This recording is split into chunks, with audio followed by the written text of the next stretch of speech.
जय श्री राम मित्रों, आज की इस वीडियो में आपका स्वागत है। आज के इस वीडियो में रामानुजाचार्य जी के जीवन के बारे में कुछ बातें बताने जा रहा हूँ। 1017 ईस्वी में रामानुज का जन्म दक्षिण भारत के तमिलनाडु प्रांत में हुआ था। बचपन में ही उन्होंने कांची जाकर अपने गुरु यादव प्रकाश से वेदों की शिक्षा ली। रामानुजाचार्य आलवार संत यमुनाचार्य के प्रधान शिष्य थे। गुरु की इच्छा अनुसार रामानुज से 3 विशेष काम करने का संकल्प कराया गया था: ब्रह्मसूत्र, विष्णु सहस्त्रनाम और दिव्य प्रबंधन की टीका लिखना। उन्होंने गृहस्थ आश्रम त्याग कर श्रीरंगम के यतिराज नामक सन्यासी से सन्यास की दीक्षा ली। मैसूर के श्रीरंगम से चलकर रामानुज शालिग्राम नामक स्थान पर रहने लगे।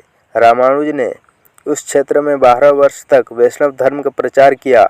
उसके बाद तो उन्होंने वैष्णव धर्म के प्रचार के लिए पूरे भारतवर्ष का ही भ्रमण किया। 1137 ईस्वी सन में 120 वर्ष की आयु पाकर वे ब्रह्मलीन हुए। उन्होंने यूं तो कई ग्रंथों की रचना की, किंतु ब्रह्मसूत्र के भाष्य पर लिखे उनके 2 मूल ग्रंथ सर्वाधिक लोकप्रिय हुए: श्री भाष्यम एवं वेदांत संग्रहम। रामानुजाचार्य के दर्शन में सत्ता या परम सत्य के संबंध में 3 स्तर माने गए हैं: ब्रह्म अर्थात ईश्वर, चित्त अर्थात आत्मा तत्व और अचित अर्थात प्रकृति तत्व। वस्तुतः ये चित्त अर्थात आत्म तत्व तथा अचित अर्थात प्रकृति तत्व ब्रह्म या ईश्वर से पृथक नहीं है, बल्कि ये विशिष्ट रूप से ब्रह्म के ही 2 स्वरूप हैं एवं ब्रह्म या ईश्वर पर ही आधारित हैं। वस्तुतः यही रामानुजाचार्य का विशिष्टाद्वैत का सिद्धांत है। जैसे शरीर एवं आत्मा पृथक नहीं है तथा आत्मा की उद्देश्य की पूर्ति के लिए शरीर कार्य करता है, उसी प्रकार ब्रह्म या ईश्वर से पृथक चित्त एवं अचित तत्व का कोई अस्तित्व नहीं है। वे ब्रह्म या ईश्वर का शरीर हैं तथा ब्रह्म या ईश्वर उनकी आत्मा सदृश हैं।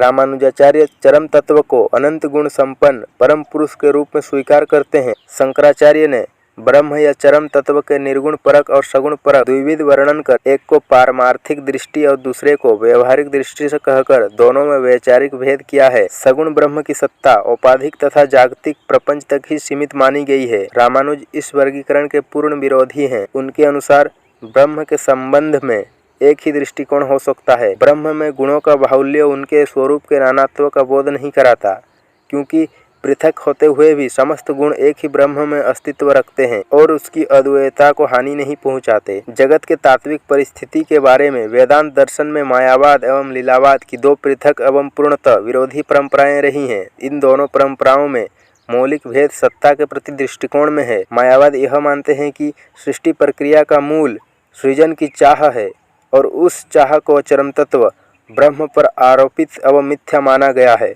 जबकि लीलावाद में उसे ब्रह्म की स्वाभाविक शक्ति एवं वास्तविक माना गया है।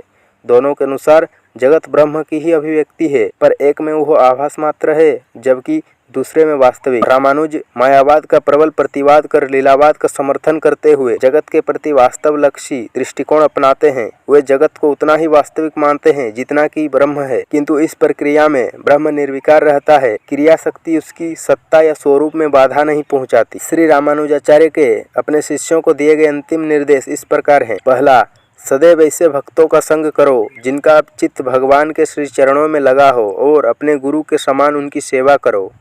दूसरा, सदैव वेदादि शास्त्रों एवं महान वैष्णवों के शब्दों में पूर्ण विश्वास रखो। तीसरा, काम, क्रोध एवं लोभ जैसे शत्रुओं से सदैव सावधान रहो, अपनी इंद्रियों के दास न बनो। चौथा, भगवान श्री नारायण की पूजा करो और हरिनाम को एकमात्र आश्रय समझकर उसमें आनंद अनुभव करो। पांचवा, भगवान के भक्तों की निष्ठापूर्वक सेवा करो, क्योंकि परम भक्तों की सेवा से सर्वोच्च कृपा का लाभ अवश्य और अतिशीघ्र मिलता है।